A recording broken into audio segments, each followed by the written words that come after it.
صلی اللہ علی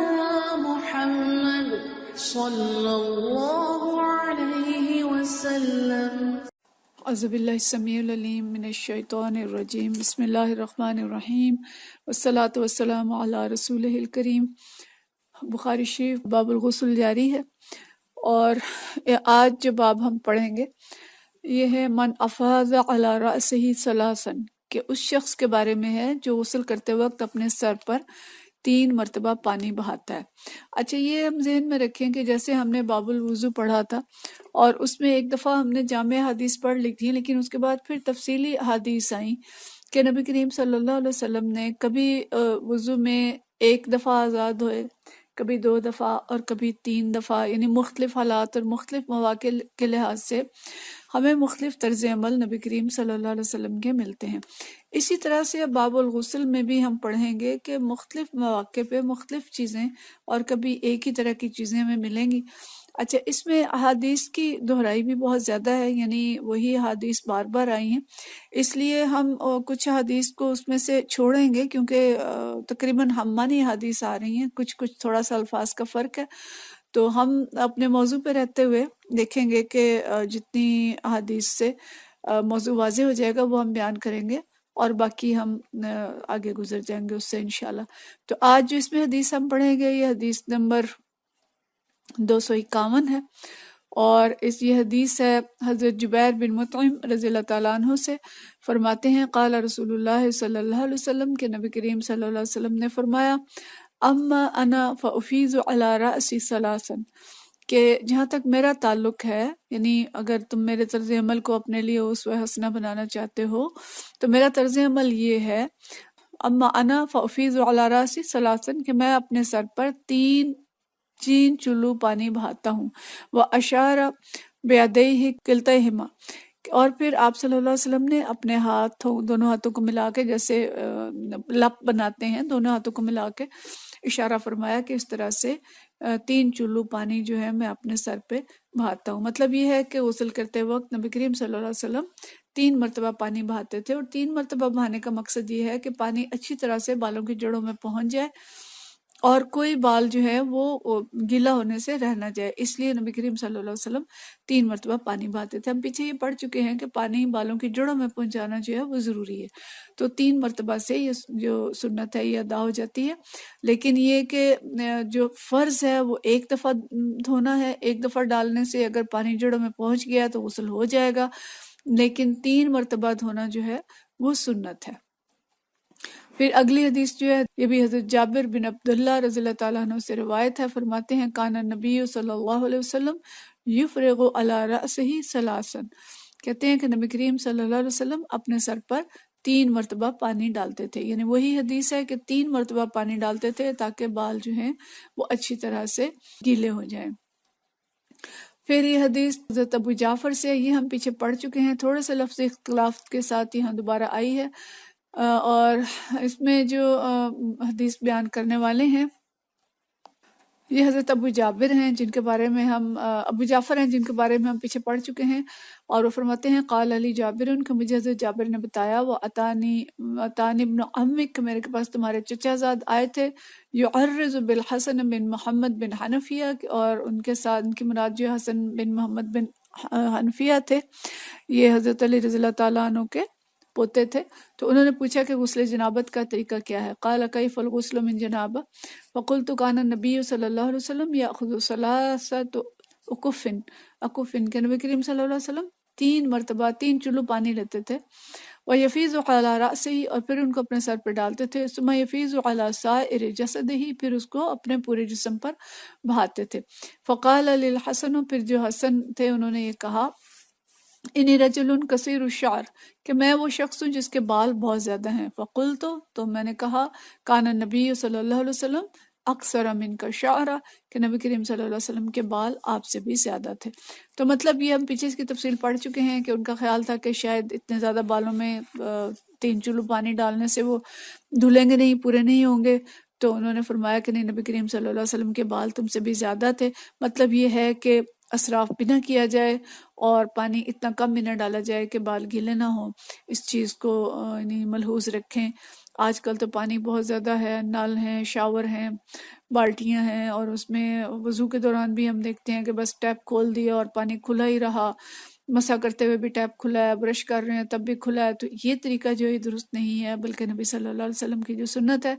کہ حسب ضرورت پانی استعمال کرتے تھے اور پانی کو ضائع نہیں کرتے تھے. تو یہ چیز جو ہے ہمیں سمجھنی چاہیے. اور اس وقت پاکستان کے اندر ویسے بھی پانی کے مسائل بہت آ رہے ہیں، اور بار بار ہم یہ چیزیں پڑھتے ہیں کہ پانی کو ضائع نہ کیا جائے. تو پانی کو نہ غسل میں، نہ وضو میں، نہ کسی اور طریقے سے پانی کو ضائع کیا جائے، بلکہ اس کی قدر کی جائے. اچھا، اب اگلا جو اب آ رہا ہے یہ کیا ہے؟ غسل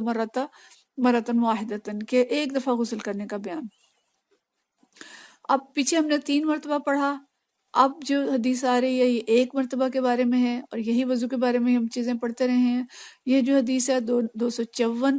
یہ حدیث حضرت ابن عباس رضی اللہ تعالیٰ عنہ سے ہے. وہی حدیث ہے پیچھے حضرت میمونہ کے جو ہم پڑھ چکے ہیں، تھوڑا سا اس کے ساتھ فرق ہے. فرماتی ہیں ان ابن عباس قالت میمونہ، تو کہتے ہیں کہ حضرت میمونہ نے فرمایا ودعت للنبی صلی اللہ علیہ وسلم ماء للغسل، کہ میں نے نبی کریم صلی اللہ علیہ وسلم کے لیے غسل کے لیے پانی رکھا. فغسل یدیہ مرتین او ثلاثا، تو آپ صلی اللہ علیہ وسلم نے اپنا ہاتھ یعنی دایاں ہاتھ 2 دفعہ یا 3 دفعہ دھویا. ثم افرغ علی شمالہ، پھر بایاں ہاتھ اسی طرح سے دھویا. فغسل مذاکیرہ، پھر اس کے بعد استنجا کیا. ثم مسح یدہ بالارض، پھر آپ صلی اللہ علیہ وسلم نے اپنا ہاتھ جو ہے اس کو زمین پہ مارا، یعنی پاکی حاصل کرنے کے لیے. صابن نہیں تھا تو مٹی جو ہے یہ پاک ہوتی ہے، مٹی کے اوپر ہاتھ پھیرا، ہاتھ پاک کیا. ثم مضمض واستنشق، پھر آپ صلی اللہ علیہ وسلم نے کلی کی، پھر آپ نے ناک میں پانی ڈالا. وغسل وجهه ويديه، پھر آپ صلی اللہ علیہ وسلم نے اپنا چہرہ دھویا اور اپنے ہاتھوں کو کونیوں سمیت دھویا. پھر اس کے بعد جو فرمایا کہ ثم افاض علی جسدہ، پھر آپ صلی اللہ علیہ وسلم نے پانی اپنے سارے جسم پہ بہایا. ثم تحول من مکانہ فغسل قدمہ، پھر آپ صلی اللہ علیہ وسلم اس جگہ سے ہٹ گئے اور اپنے پاؤں دھوئے. مطلب یہ کوئی جگہ ایسی تھی کہ جہاں پانی کے نکاسی کا انتظام نہیں تھا، اس لیے نبی کریم صلی اللہ علیہ وسلم نے وہاں سے ہٹ کے الگ جگہ پہ پاؤں دھوئے. اب اس حدیث کے اندر جو ذکر ہے وہ ایک ہی دفعہ پانی ڈالنے کا ہے، کہ 1 مرتبہ پانی ڈالا اور آپ صلی اللہ علیہ وسلم نے غسل کیا. گویا اس وقت شاید پانی کم ہوگا، یا نبی کریم صلی اللہ علیہ وسلم امت کو سمجھانے کے لیے بھی مختلف طریقے اختیار کرتے تھے کہ ایک ہی مرتبہ دھونے سے بھی غسل ہو جائے گا، اور یہ پانی کے میسر ہونے پر بھی منحصر ہے. تو گنجائش ہمارے پاس موجود ہے کہ 1 دفعہ دھوئیں، 2 دفعہ دھوئیں، یا 3 دفعہ دھوئیں. 3 دفعہ دھونا مسنون ہے، زیادہ تر حدیث کے اندر 3 دفعہ کا ذکر آیا ہے، لیکن 1 دفعہ دھونے سے بھی غسل جنابت ہو جاتا ہے. اور جو ہاتھ رگڑا زمین پہ، اس کا مطلب ہے کہ ہاتھ مٹی سے صاف کیا. ہمیں معلوم ہے کہ مٹی پاک ہوتی ہے. اگر ہم کسی ایسی جگہ پہ ہیں اور بہت دفعہ سفر میں ایسا ہوتا ہے کہ صابن نہیں ملتا، تو دیوار کے ساتھ یا مٹی کے ساتھ رگڑ کے ہاتھ صاف کیے جا سکتے ہیں. یہ صابن کا متبادل ہوتا ہے. لیکن اگر صابن موجود ہے تو پھر صابن سے دھو جائیں. مطلب یہ ہے کہ اگر ہاتھ پہ کوئی نجاست لگ گئی ہے تو اس کو اچھی طرح سے صاف کرنا، چاہے مٹی سے صاف کریں یا صابن سے صاف کریں، وہ ضروری ہے. ٹھیک ہے. اگلا باب ہے من بدأ بالحلاب او الطیب عند الغسل، کہ جس شخص نے غسل کے وقت حلاب یا خوشبو سے ابتدا کی. حلاب کے مختلف معنی علماء نے بیان کیے ہیں، اور بعض لوگوں نے یہ کہا ہے کہ حلاب ایک ایسا بڑا برتن ہے جس میں اونٹنی کا دودھ دھویا جاتا تھا، اور بڑا برتن اس کے لیے چاہیے ہوتا تھا کہ جس میں دودھ پورا آ جائے. اور بعض لوگ کہتے ہیں کہ اس کا معنی گلاب ہے، اور عرق گلاب اس سے مراد ہے کہ عرق گلاب اگر نہاتے وقت اس سے پہلے لگا لیں یا پانی میں ڈال لیں یا خوشبو پانی کے اندر شامل ہو جائے تو اس سے غسل ہو سکتا ہے. اور تیسرا معنی یہ ہے کہ اگر برتن ایسا ہے کہ اس میں دودھ دھویا جاتا تھا اور اسی کو پانی غسل کے لیے استعمال کر لیا تو یہ بھی درست ہے. اور سارے ہی معنی ہو سکتے ہیں کہ اگر کوئی شخص اس اتنے بڑے سائز کے برتن میں غسل کرتا ہے، پانی لیتا ہے غسل کے لیے، تو وہ بھی ٹھیک ہے. اور اگر کوئی برتن ایسا ہے کہ جس کے اندر تھوڑی بہت دودھ کی چکنائی یا خوشبو ہے تو اس پانی سے غسل کر لیا تو اس میں بھی کوئی حرج نہیں ہے. اور اگر کوئی شخص پانی کے اندر کوئی خوشبو ملا لیتا ہے، یا آج کل جو خوشبودار صابن ہیں، شیمپو ہیں، یا باڈی واشز ہیں جو کہ خوشبو والے ہوتے ہیں، اور بعض لوگوں کو دیکھا ہے کہ وہ غسل سے پہلے پانی کے اندر کوئی ایسی چیز ڈال لیتے ہیں جو کہ خوشبودار ہوتی ہے، تو اس میں بھی کوئی حرج نہیں ہے. یہ سارے معنی اس کے اندر شامل ہیں. یہ حدیث جو ہے حدیث نمبر 255 ہے. حضرت عائشہ رضی اللہ تعالیٰ عنہ سے ہے، فرماتی ہیں قالت کان النبی صلی اللہ علیہ وسلم اذا غسل من الجنابہ، کہ جب نبی کریم صلی اللہ علیہ وسلم جنابت کا غسل فرماتے تھے، دعا بشیء نحو الحلاب، تو آپ صلی اللہ علیہ وسلم کا برتن جو ہے وہ منگواتے تھے جو اس طرح کا حلاب کی طرح کا ہوتا تھا، یعنی ایسا برتن جس میں دودھ دھویا جاتا تھا، یا باقی جو دو معنی بیان کیے ہیں وہ بھی اس کے اندر آ سکتے ہیں۔ فَأَخَذَ بِكَفَّيْهِ فَبَدَأَ بِشِقِّ رَأْسِهِ الْأَيْمَنِ، پھر آپ صلی اللہ علیہ وسلم برتن کو اپنے ہاتھ میں لیتے اور سب سے پہلے اپنے سر کے دائیں طرف سے شروع کرتے، اور پھر اس کے بعد ثم الایسر فقال بہما علی رأسہ، پھر بائیں حصے پہ پانی بہاتے، اور اس کے بعد دونوں ہاتھوں کو ملا کر نبی صلی اللہ علیہ وسلم اپنے سر کے درمیانی حصے پر پانی بہاتے۔ اب یہاں پہ تھوڑی سی ترتیب جو ہے وہ فرق ہو گئی ہے کہ ہاتھ دھو کے اس کے بعد سر کے دائیں حصے سے شروع کرتے، اور پھر بائیں حصے پہ پانی بہاتے، اور پھر پانی پکڑ کے پورے سر پہ اور جسم پہ بہا لیتے تھے۔ تو مطلب اس چیز کی بھی گنجائش ہے کہ برتن اگر دودھ والا ہے یا کوئی پاک حلال چیز والا ہے تو اس کو بھی استعمال کر سکتے ہیں، خوشبو بھی استعمال کر سکتے ہیں، اور اس کے ساتھ ساتھ